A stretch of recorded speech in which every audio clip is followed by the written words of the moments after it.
স্বাগত ২১ বিজনেসে। আপনাদের সঙ্গে আছি আমি মার্জিয়া প্রেয়সী।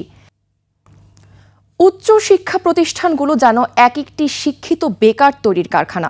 সার্টিফিকেট মিলছে কিন্তু কর্ম মিলছে না। বিশেষজ্ঞরা বলছেন শিল্পের সঙ্গে শিক্ষার কোনো সামঞ্জস্য নেই। শিল্প বা সেবা খাতের চাহিদার সঙ্গে শিক্ষার ফারাক অনেক। শিক্ষিত হয়েও কাজ পাচ্ছেন না অনেকে। বিদেশিরা ঢুকে পড়ছে দেশের শ্রমবাজারে। অনুপ পিয়ালের রিপোর্ট। শিক্ষিত অশিক্ষিত মিলে বছরে প্রায় ২৫ লাখ মানুষ প্রবেশ করছে শ্রমবাজারে, কিন্তু তৈরি হচ্ছে না পর্যাপ্ত কর্মসংস্থান। বাংলাদেশ পরিসংখ্যান ব্যুরো BBS এর জরিপ অনুযায়ী বাংলাদেশে এখন বেকারের সংখ্যা ২৬,২৪,০০০, যা আগের বছরের চেয়ে ৩৪,০০০ বেশি। ২০২৪ সালে বেকারের সংখ্যা ছিল ২৫,৯০,০০০। বর্তমানে শিক্ষিত বেকারের মধ্যে প্রতি ৩ জনের একজন স্নাতক ডিগ্রিধারী। ৪ বছর কি ৫ বছর পড়াশোনা করার পরে আমরা সরাসরি ওই সেক্টরে ঢোকার কোনো সুযোগ পাচ্ছি না, কিন্তু ওই সেক্টরে এখন আমাদের ওই ডেভেলপমেন্টটা ঘটেনি। সাবজেক্ট রিলেটেড ওইভাবে কোনো জব নাই, আমাদের সাবজেক্ট ইন্ডাস্ট্রি বেসড করেও কোনো কারিকুলাম নাই ওইখানে। এই যে বলেন ইন্ডাস্ট্রির সাথে যে আমাদের শিক্ষার্থীদের যে একটা গ্যাপ তৈরি হচ্ছে, এই গ্যাপ মানে পূরণ করার জন্যই আর কি যে আমাদের এই কারিকুলামটার পরিবর্তন দরকার। শিল্প বা সেবা খাতের সঙ্গে শিক্ষা ব্যবস্থার অসামঞ্জস্যতার কারণে শিক্ষিত যুবশক্তির যথাযথ কর্মসংস্থান হচ্ছে না।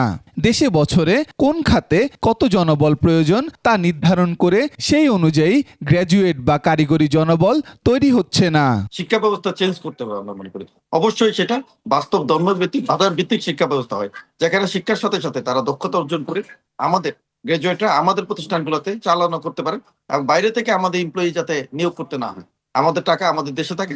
বাংলাদেশের প্রতি বছর এখন ৭ লক্ষর বেশি গ্রাজুয়েট বার হয়। আমাদের বর্তমানে এখন ইঞ্জিনিয়ারিং এর জন্য অনেক জবের অ্যাপ্লিকেশন বেশি হচ্ছে। এইটা কারণ হচ্ছে আমাদের হঠাৎ করে ইঞ্জিনিয়ারদের সাপ্লাই অনেক বেড়ে গেছে। একটু স্পেশালাইজ জায়গাগুলিতে অনেক ক্ষেত্রেই তারা যোগ্য লোকের অভাবে তারা লোক নিতে পারছে না। দেশীয় বিনিয়োগে চলছে স্থবিরতা, তেমনি বিদেশি বিনিয়োগেও নেই গতি। ২০২৪ সালে বিদেশি বিনিয়োগ কমে হয়েছে $১.২৭ বিলিয়ন, যা বিগত ৫ বছরের মধ্যে সর্বনিম্ন। বিনিয়োগ কমে যাওয়ার কারণে কর্মসৃষ্টি হচ্ছে না। ইন্ডাস্ট্রির সাথে একাডেমির লিঙ্কেজটা ওইভাবে নাই, এটার প্রাতিষ্ঠানিক লিঙ্কেজ দরকার।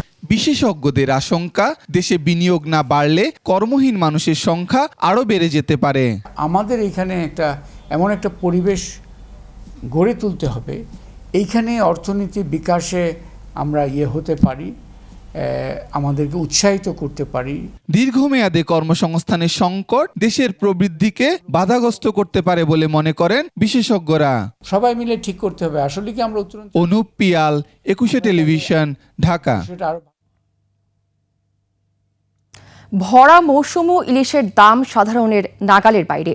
দাম সাধ্যের মধ্যে না থাকায় চাঁদপুর বড় স্টেশন মাছঘাট থেকে অনেক ক্রেতাই ফিরছে খালি হাতে। এদিকে চট্টগ্রামের মিরসরাই জেলের চালে মিলছে না কাঙ্ক্ষিত পরিমাণ ইলিশ। মৎস্য বিভাগ বলছে সাগরের মোহনায় বালু উত্তোলনের কারণে কমছে ইলিশের উৎপাদন। চাঁদপুর ও মিরসরাই প্রতিনিধির তথ্য ছবিতে দেখুন ডেস্ক রিপোর্ট। সেপ্টেম্বর ও অক্টোবর ইলিশের ভরা মৌসুম। এ সময় দাম কম থাকায় আশায় অনেকেই পছন্দের ইলিশ কেনার অপেক্ষায় থাকেন। এজন্য চাঁদপুর মাছঘাটে ছুটে আসছেন ঢাকাসহ বিভিন্ন জেলার মানুষ। তবে এখন চড়া দামে হতাশ হয়ে ফিরতে হচ্ছে তাদের। এই ঘাটে ইলিশ বিক্রি হচ্ছে ২৪০০ থেকে ২৫০০ টাকা কেজি দরে। সাধারণ ক্রেতারা বলছে এই দাম তাদের নাগালের বাইরে। ভরা মৌসুম আছে, তারপরে হাতের নাগালের বাইরে। একটা ইলিশ মাছ, একটা ইলিশ মাছ ২৫০০ টাকা যাচ্ছে, তারা ২৪০০ থেকে ২৫০০ টাকা। এটা কি সম্ভব না। ব্যবসায়ীরা জানান দক্ষিণাঞ্চলের ইলিশ সরবরাহ কিছুটা বাড়লেও পদ্মা মেঘনায় পাওয়া যাচ্ছে কম। এই সময় মাছ থাকার কথা দরকার ছিল ১৫০০-১৬০০ টাকা কেজি, কিন্তু এখন বর্তমানে আমরা ১ কেজি মাছ বিক্রি করতেছি ২২০০ থেকে ২৩০০ টাকা কেজি। সাগরের মাছ বেচা কিনা হয় ২১০০-২২০০ টাকা কেজি। আর লোকালয়ের যেটা, এটা মাছ কম, দাম বেশি, চাহিদা বেশি, যার ধরনের এটা দাম বেশি হয়। ব্যবসায়ীদের দাবি প্রতি বছর চাঁদপুরে কমছে ইলিশের সরবরাহ, তার উপর আকার ছোট। গত বছরের তুলনায় এবছর মাছ কম, কিন্তু চাহিদা অনেক বেশি। গত বছর এই টাইমে প্রায় ১০০০-১২০০ মন ১৫০০ মন মাছ ছিল। এই বছর ৪০০-৫০০ মনের বেশি তো হয় না। দেশে 4টি ইলিশ প্রজনন কেন্দ্রের মধ্যে মিরসরাইয়ের ডোমখালি, শাহেরখালী, বঙ্গোপসাগরের মোহনা একটি। এখানেও মিলছে না যথেষ্ট পরিমাণের ইলিশ।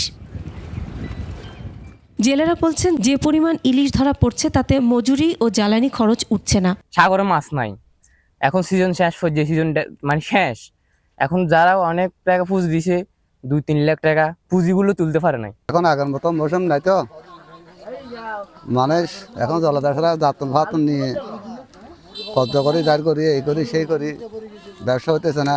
বালুর বোটে তো আমাদের মাছ সব নষ্ট করে ফেলছে সাগরে। আমার আসছে একটা জাল, নতুন জাল 10,000 টাকা জাল কাটি লেগেছিল। মৎস্য বিভাগ জানিয়েছে, দূষণ আর নদী থেকে বালু তোলায় কমছে ইলিশের উৎপাদন। আমাদের শিল্পজন যেহেতু আছে, আমাদের এখানে আসলে সমুদ্র দূষণ হবে। তো এই ক্ষেত্রে আমাদের যতটুকু আমরা মিনিমাইজ করতে পারি, এটার জন্য সংশ্লিষ্ট কর্তৃপক্ষ আছেন, ওনারা ব্যবস্থা গ্রহণ করবেন। Masum আলিসা, desk report, 21 television. এখন জানিয়ে দিচ্ছি আন্তর্জাতিক বাজারে জ্বালানি তেলের মূল্য পরিস্থিতি। বিশ্ব বাজারে জ্বালানি তেলের দাম বেড়েছে। নভেম্বর 2025 সরবরাহ চুক্তিতে ক্রুড অয়েল ব্রেন্ট ব্যারেল প্রতি বিক্রি হচ্ছে $67.16, যা আগের দিনের চেয়ে প্রতি ব্যারেলে $0.48 বেশি। এবার জানাবো আন্তর্জাতিক বাজারে সোনা ও রূপার দাম। আন্তর্জাতিক বাজারে বেড়েছে স্বর্ণের দাম। 22 ক্যারেটের প্রতি আউন্স স্বর্ণ বিক্রি হচ্ছে $3,710, যা আগের দিনের চেয়ে $25.53 বেশি। বেড়েছে রূপার দামও।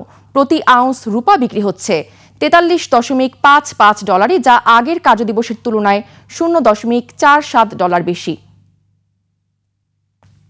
এদিকে দেশের বাজারে অপরিবর্তিত রয়েছে সোনা ও রূপার দাম। 22 ক্যারেটের প্রতি গ্রাম স্বর্ণ বিক্রি হচ্ছে 16,230 টাকায়, আর একই মানের প্রতি গ্রাম রূপা বিক্রি হচ্ছে 298 টাকায়। এবার টাকার সঙ্গে প্রধান আন্তর্জাতিক মুদ্রার বিনিময় হার।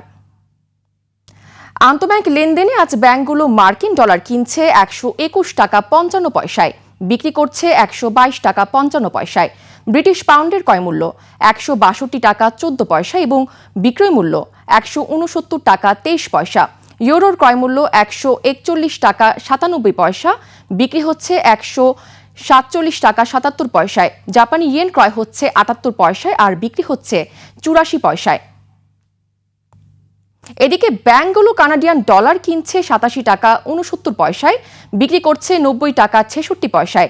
ভারতীয় রুপির ক্রয়মূল্য 1 টাকা 30 পয়সা, বিক্রি হচ্ছে 1 টাকা 47 পয়সায়। সৌদি রিয়ালের ক্রয়মূল্য 32 টাকা 30 পয়সা এবং বিক্রয় মূল্য 33 টাকা 7 পয়সা। মালয়েশিয়ান রিঙ্গিত ক্রয় হচ্ছে 28 টাকা 70 পয়সায় এবং আন্তঃব্যাংকে তা বিক্রি হচ্ছে 29 টাকা 59 পয়সায়। দর্শক, এরই সঙ্গে শেষ করছি আজকের 21 বিজনেস।